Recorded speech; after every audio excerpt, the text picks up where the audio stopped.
안녕하십니까. 오늘 이 안식일에 하나님 은혜가 우리 모든 성도들에게 함께 하시길 간절히 바랍니다. 아멘.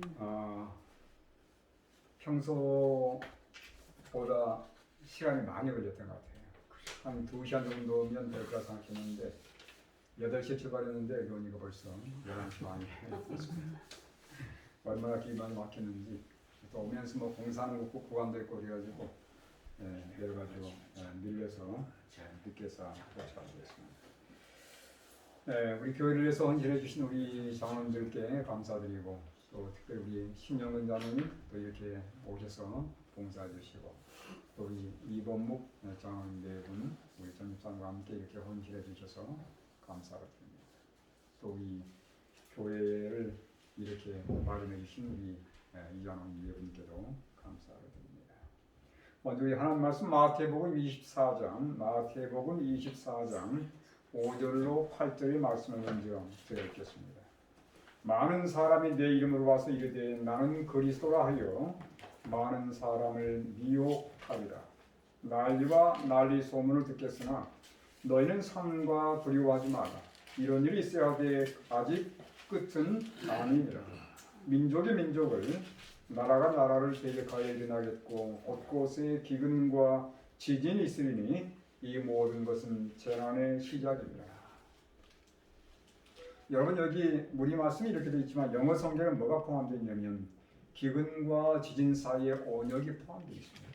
근데 우리 성경은 그냥 온역의 말이 빠져 있습니다. 물론 누가복음에 나와 있습니다만 마태복음에도 온역의 말이 포함되어야 되는데 우리말 성경에 이렇게 빠져 있더라고요.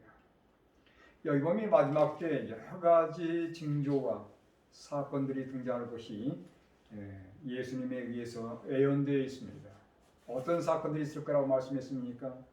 거짓 그리스도들이 등장할 것이고 또요 전쟁의 소문들이 있을 것이며 기근이 있을 것이고 온역이 있을 것이며 곳곳에 지진들이 있을 것이라고 말씀하고 있습니다. 이 모든 것들을 열거하신 다음에 예수님께서 뭐라고 말씀하시냐면 이 모든 것은 재난의 시작이라고 말씀하셨어요. 여기 재난이란 말이 원래는 진통이란 말입니다. 여러분 진통은 언제 시작되는 겁니까? 아이를 낳기 전에. 네. 그렇죠? 진통이 시작돼야 진통이 이제 진행되면서 결국은 아이가 낳게 되는 겁니다. 다시 말하면 이제 이런 재난들이 시작되면 진통이 시작되는 거예요. 그리고서는 진통의 끝에 누가 오실까요? 예수님께서 오시는 것입니다. 그래서 우리는 진통의 시간은 고통스럽고 힘든 시간이지만 이 끝에 예수님께서 결국은 오신다는 그런 희망을 가지고 이 고난의 시간들을 넘겨야 할 것이라고 생각이 듭니다. 자, 제가 오늘 말씀 드리고자 하는 제목은 이후의 사건들입니다. 지금 우리는 이런 사건들이 계속해서 일어나는 때에 살고 있습니다. 그렇죠? 네, 곳곳에 많은 재난들이 있습니다. 태풍들이 불고 우리나라도 태풍이 많아졌어요. 그 다음에 홍수가 나고 비가 얼마나 많이 쏟아지는지 한 지역들의 비가 막 폭우가 쏟아지면서 그것들이 범람이 되고 많은 가옥들이 침수되고 농작물이 침수되고 이런 재난들이 계속 이어지고 있습니다. 미국 같은 곳은 또 이 산불이 나가지고 여러 달 동안 불을 끄지 못하고 그 많은 가옥들이 불태움당하고 또 심지어 사람도 죽고 이런 사건들이 계속 진행되고 있습니다. 또 올 초에 1월 달에는 호주에 불이 나가지고 많은 지역들이 불탄 것을 저희들이 뉴스를 통해서 보았습니다. 그 다음에 지금까지 1월부터 시작해서 지금까지 계속해서 우리는 그 온역 때문에 고난을 당하고 있습니다. 이 단계가 조금 상향돼서 1단계 그 상향이라고 합니까? 하향이라고 합니까? 단계가 조금 이제 좀 느슨해지긴 했지만 여전히 세계 곳곳에 많은 사람들이 이 온역 코로나 때문에 어려움을 여전히 당하고 있습니다. 오늘 아침에 우리 아들하고 통화할 수 있는 기회가 있었습니다만 그것은 어떠냐 했더니 제2차 2차 이제 발병이 시작되는 조짐이 보인다고 합니다. 그래서 많은 곳들이 지금 다시스럽게 지금 어려움을 겪고 있는 때에 경제적으로 너무도 긴 기간 동안 활동이 이루어지지 못하기 때문에 국가들이 이제 경제를 살리기 위해서 서서히 문을 여는 모습들이 보입니다. 상당히 큰 일이라고 생각이 됩니다. 그리고 세계 곳곳에 많은 지진들이 계속해서 발생하고 있습니다. 예수님께서 이 사건들을 언급하신 다음에 이 모든 징조가 계속 이어지면서 어떤 사건이 교회에 임할지 분명하게 말씀해 주셨습니다. 자, 예수님 말씀 보시면 마태복음 24장 9절로 10절의 말씀 보겠습니다. 자, 9절 10절에 이렇게 말씀하고 있습니다. 그때에 그랬어요. 사람들이 너희를 어디에 넘겨주겠으며 환난에 넘겨주겠으며 너희를 죽이리니 너희가 내 이름 때문에 모든 민족에게 미움을 받으리라. 그때 많은 사람이 실족하게 되어 서로 잡아주고 서로 미워하겠으며 그랬습니다.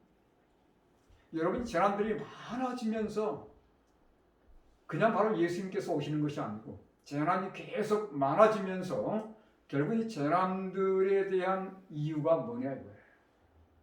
누가 이 재난들의 원인이냐? 세상 것을 따지게 될 것입니다.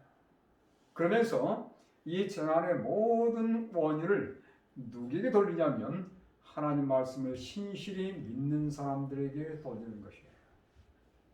그래서 24장 9절로 10절에 보니까 같은 말이 반복되는 단어가 있습니다. 어떤 단어입니까? 미움이란 단어예요. 미움이 쌓여져 가면서 결국은 하나님을 신실히 믿는 사람들에게 고난이 올 것을 예고하는 장면입니다. 환난이에요. 환난이 올 거라는 사실입니다. 그래서 우리가 지금 이 세상에 수많은 사건들이 진행되는 걸 보면서 이제 우리가 기대해야 할 것은 이제는 하나님의 말씀대로 사는 사람들에게 이제는 핍박의 시기가 멀지 않았다는 결론을 내리게 되는 것입니다. 왜 하나님의 교회에 이런 사건이 생기될까요? 여러분, 우리는 그 재난이 지금 늘어가면서 기독교인들이 그 미움의 대상이 되는 것을 벌써 경험을 했습니다. 우리 한국에서 1차 감염이 쫙 퍼질 때 어느 교회가 그 1차 감염이 번진 것에 많은 이 발판이 됐습니까? 신천지 교회거든요. 물론 우리 정통 기독교는 아니지만 어쨌든 많은 일반 사람들은 기독교로 취급하는 것입니다. 2차 감염이 이렇게 또 좀 잠잠해진 것 같더니 또 뭐 광복절 이후에 또 사랑제일교회인가요? 역시 기독교입니다.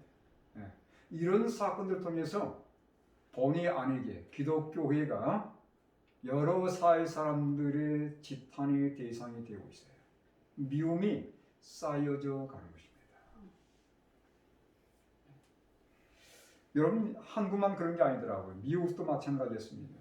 미국 정부가 이 코로나 바이러스가 많아지면서 대형 집회들을 하지 못하게 정부가 이렇게 조치했는데 미국 대형 교회들이 거기에 계속 반대를 했습니다.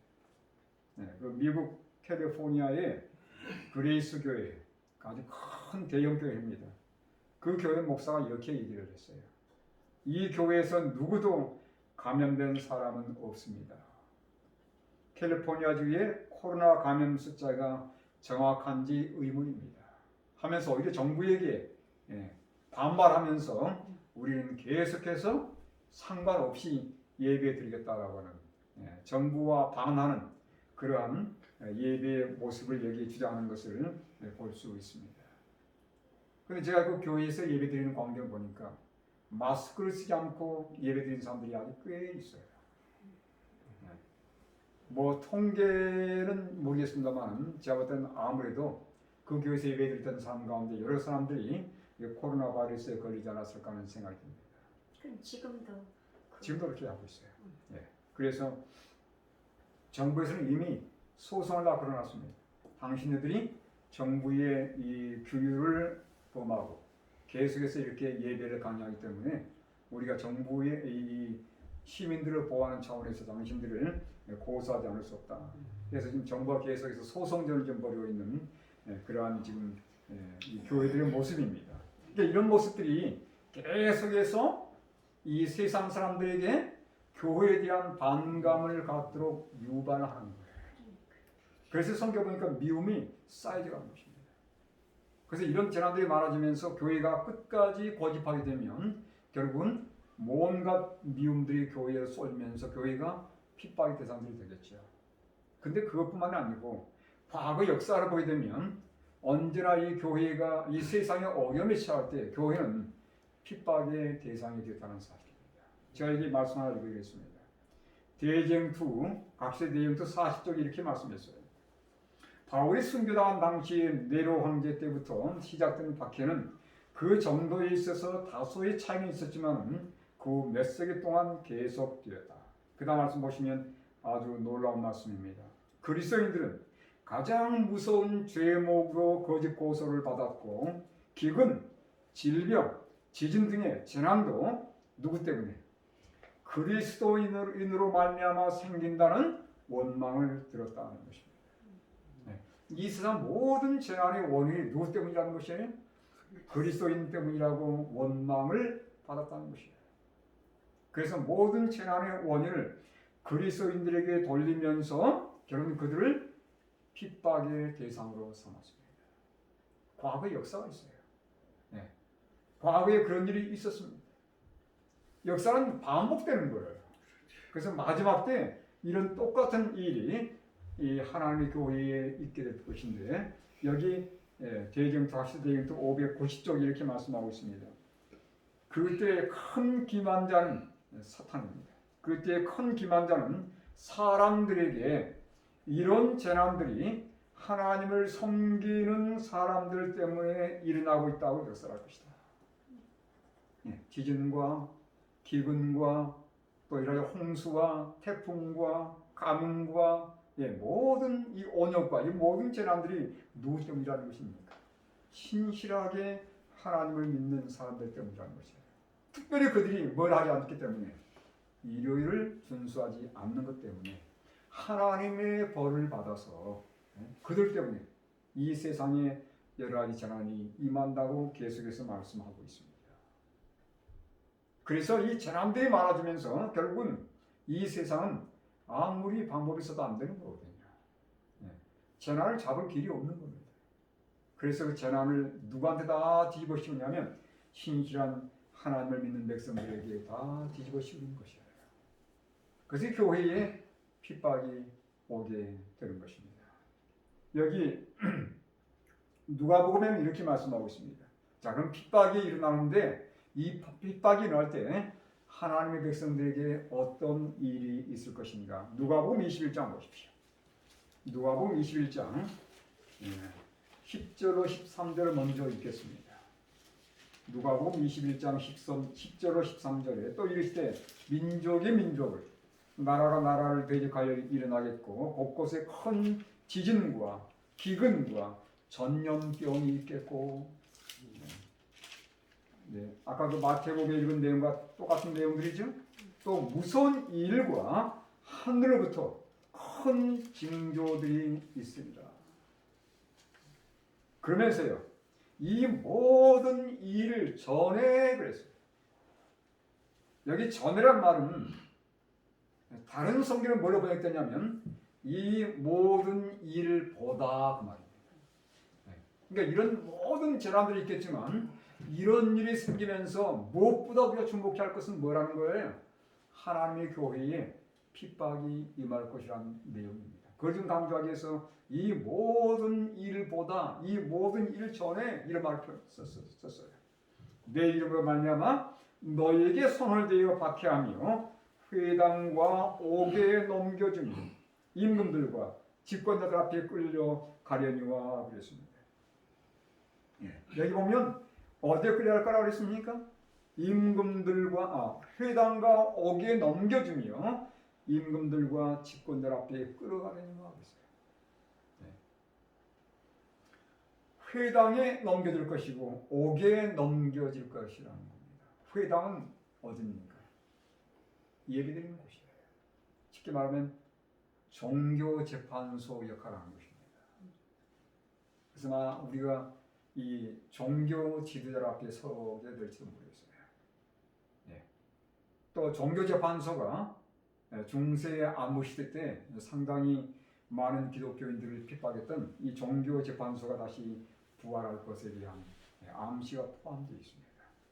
그리고 많은 하나님 백성들이 오기에 투옥될 것이라고 이렇게 말씀하고 있습니다. 그런데 그 모든 것들이 어떤 교회라고 했습니까?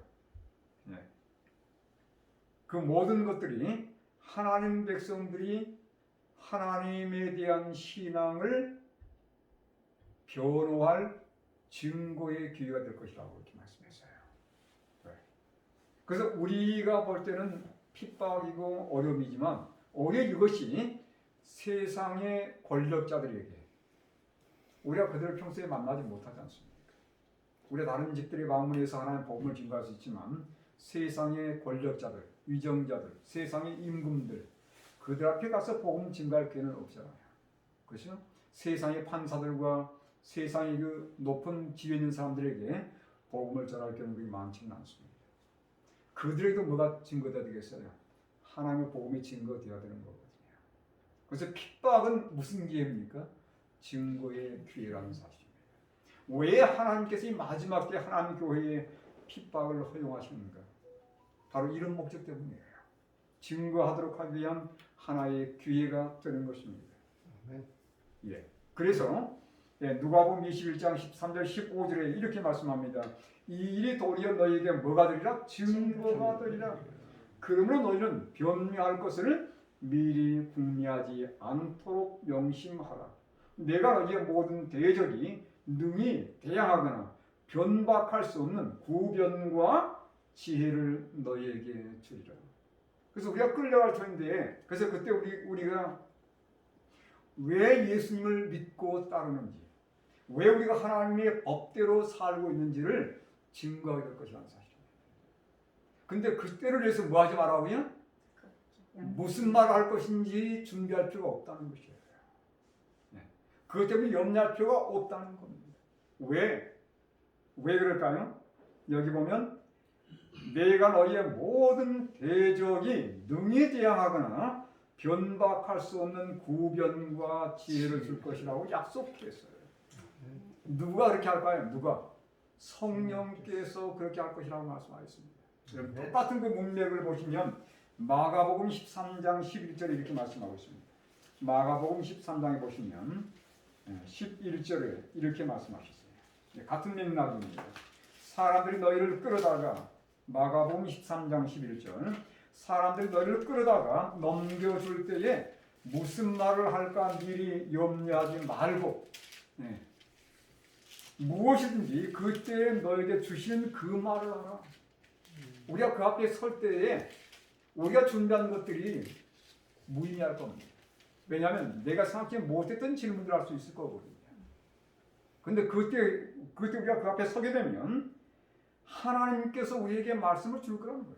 누구를 통해서요? 성령. 예, 그래서 여기 말씀하기를 그때 너희에게 주시는 그 말을 하라. 그 말하는 이는 너희가 아니요 뭐라고 그랬어요? 성령이시라 그랬습니다. 성령이 우리에게 부어주는 것이에요. 성령께서.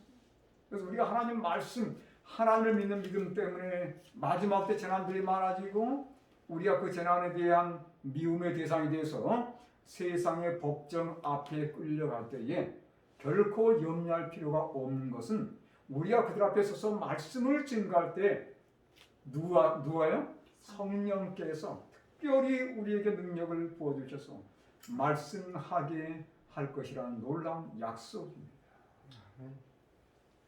여기에 뭐가 포함되냐면 성령의 놀라운 능력과 성령의 부어주심이 허락되는 것이에요. 아마 저는 이게 늦은 비의 활동이라고 저는 생각합니다.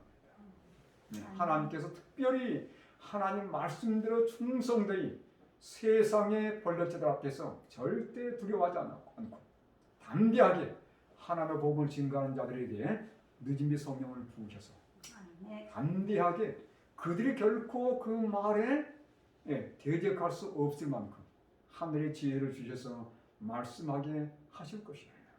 놀라운 약속입니다. 이렇게 하면서 땅 끝까지 뭐가 이어지냐면 하나님의 복음이 쫙 증거되는 것입니다. 아멘. 여기 화이프님께서 이렇게 말씀하셨더라고요. 제가 이 말씀을 읽어드리겠습니다. 시대의 소망 354쪽에 이렇게 말씀하고 있습니다. 저희가 너희를 공회에 넘겨주겠고 또 너희가 나를 인하여 총독들과 임금들 앞에 끌려가리니 이는 저희와 이방인들에게 증거가 되게 하려 하십니다. 박해는 빛을 확산시킬 것이다. 박해는 뭐 한다고요? 빛을 확산시킨다는 것입니다. 여러분, 예루살렘에 핍박이 왔습니다. 예수님이 승천하시고 그들이 다락방에서 간절히 기도했을 때 하나님께서 그들에게 이른비를 내리셨어요. 그들이 열심히 하나님의 복음을 증거했습니다. 예루살렘의 수많은 사람들이 예수를 받아들였어요. 심지어 제사장들까지도 예수님을 믿게 되는 그런 놀라운 일이 생겼습니다. 근데 이제 이스라엘 이 하나님 백성들이 다시 말하면 제자들과 정말 예수를 따르는 사람들이 그 안에 상당히 오랫동안 머물러 있었거든요. 계속해서 위협을 받은 이 유대 종교 지도자들은 그들을 제거하기 위해서 핍박을 합니다. 핍박을 허용하세요. 그럴 때 핍박이 옴과 동시에 교회는 어떻게 했습니까? 사도행전 8장에 보시면 4절인가요? 오히려 핍박 때문에 흩어지면서 뭐 했다고 그랬어요? 복음을 가지고 흩어진 겁니다. 복음을 단박에 증거할 기회가 된 거예요. 핍박은 오히려 어떤 교회냐면 복음을 더 널리 증거하는 그런 기회가 됐다는 사실입니다. 네. 계속해서 말씀하기를 그리스도의 종들은 이 박해가 아니었다면 복음을 전혀 듣지 못할 세상의 위대한 사람들 앞에 끌려 나갈 것이다. 이런 기회가 아니면 그들 앞에 서서 복음을 증거할 기회가 없다는 것이죠. 그래서 박해는 우리가 슬퍼할 것만 아니고 오히려 우리가 평상시에 증거할 수 없던 사람들에게 하나님의 복음을 증거할 수 있는 절호의 기회라는 사실을 우리가 생각한다면 우리가 하나님께 그 일을 통해서 감사를 돌려야 할 것입니다. 여기 시대 소망 355쪽에 계속해서 화이트님께서 이렇게 말씀하고 계셔요. 그리스도의 종들은 신문을 받을 때에 고정된 답변을 할 준비를 하지 말 것이다. 내가 어떤 걸 답할까? 그래서 그런 고정된 답변을 위해서 준비할 필요가 없다는 것이에요. 그 다음에 이렇게 말씀합니다. 그들의 준비는, 그럼 우리가 준비를 안 해야 되는가? 준비를 하긴 해야 됩니다. 어떤 준비할 것인가? 그들의 준비는 날마다 하나님의 말씀을 귀중한 진리를 간직하는 중에 하나님 말씀에 귀중한 진리를 간직하는 중에 이루어져야 하며 그들의 믿음을 굳게 하는 기도로 말미암아 이루어져야 하였다. 뭐라는 것입니까? 날마다 귀중한 진리를 연구하는 것입니다. 그러면서 그걸 마음속에 간직하라는 것이에요. 이것들이 내가 평소에 깊이 연구했고 평소에 마음에 깊이 감동을 받았던 이 말씀들이 내가 그들 앞에 서게 될 때에 그걸 생각나게 만들어서 그들이 전혀 답변할 수 없는 그런 내용으로 증가하게 만들 거라는 사실이에요. 그래서 날마다 우리가 말씀을 읽고 연구하고 그 말씀을 내 마음속에 간직하는 것은 너무도 중요합니다. 그래서 저는 추천드리고 싶은 것이 뭐냐면 날마다 말씀을 암송하는 것이에요. 말씀을 암송하는 것은 성경을 가장 깊이 깨달을 수 있는 좋은 방법입니다. 그래서 우리가 틈이 날 때마다 시간 날 때마다 말씀을 읽고 그 말씀을 암송하는 그러한 경험을 갖게 되길 바랍니다. 그 다음에 두 번째로 뭐라고 말씀하시냐면 그들의 믿음을 굳게 하는 기도로 말미암아 이루어져야 한다. 다시 말하면 기도의 삶입니다. 이 기도는 우리의 믿음을 굳게 만들어준다고 말씀하고 있어요. 기도는 우리가 하나님과 영적인 교통을 하는 것입니다. 정리에 보면 기도는 하나님을 매력이 만드는 것이 아니고 우리에게로 어떻게 하는 거라 했어요? 우리를 하나님께 올려가도록 만드는 것이라고 했어요. 하나님 보좌 앞으로 우리를 끌어주는 것이에요. 그 날마다 기도를 통해서 하나님과 함께 영적인 교통을 나누고 그분을 직접 대면하는 경험을 하게 되는 것이죠. 그렇게 하면서 우리 믿음이 더욱더 굳건하게 된다는 사실입니다. 날마다 우리가 말씀을 연구하고 날마다 쉼 없이 기도하는 것 정말 중요한 준비라고 하는 것을 여기 강조해 주셨습니다. 그 다음에 세 번째, 가장 중요한 것은 성령의 충만함을 위해서 기도하는 것이에요. 왜냐하면 내가 그 세상의 법정에 서서 하나님의 말씀을 증거할 때에 그 말씀의 능력을 더하시는 분이 바로 성령이십니다. 그렇지 않습니까? 그래서 우리가 평소에 성령의 능력을 위해서 간절히 기도해야 될 것이에요. 네. 여러분, 성령의 늦음의 성령께서 우리에게 보여줄 것이 약속되어 있습니다. 근데 그 약속이 그냥 이루어지는 게 아니에요.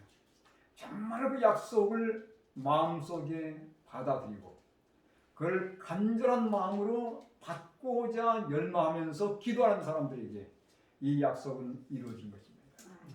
하나님의 약속이기 때문에 그냥 이루어지는 게 아니에요. 네? 여러분, 어머니가 아이에게 젖을 주지만 이 아이가 정말 때가 돼서 젖을 달라고 울면 엄마 틀려 까먹지 않고 젖을 주잖아요. 네. 우는 아이에게 젖 준다고 그러지 않습니다. 마찬가지입니다.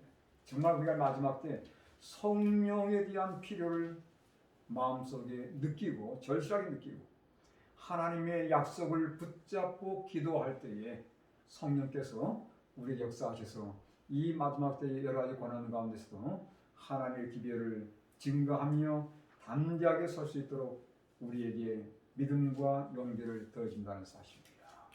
이렇게 해서 우리가 평소에 하나님의 말씀을 다른 사람들에게 증거하지만 평소에 말씀을 들을 수 있는 기회가 없는 사람들에게 위정자들, 세상의 임금들, 왕들, 장관들 이런 사람들에게 하나님의 복음을 증거할 기회를 갖게 되면서 결국 뭐가 오게 될까요? 마지막에 오는 것입니다. 우리 마지막으로 마태복음 24장 보겠습니다. 마태복음 24장의 말씀입니다. 24장 14절의 말씀이 되겠습니다.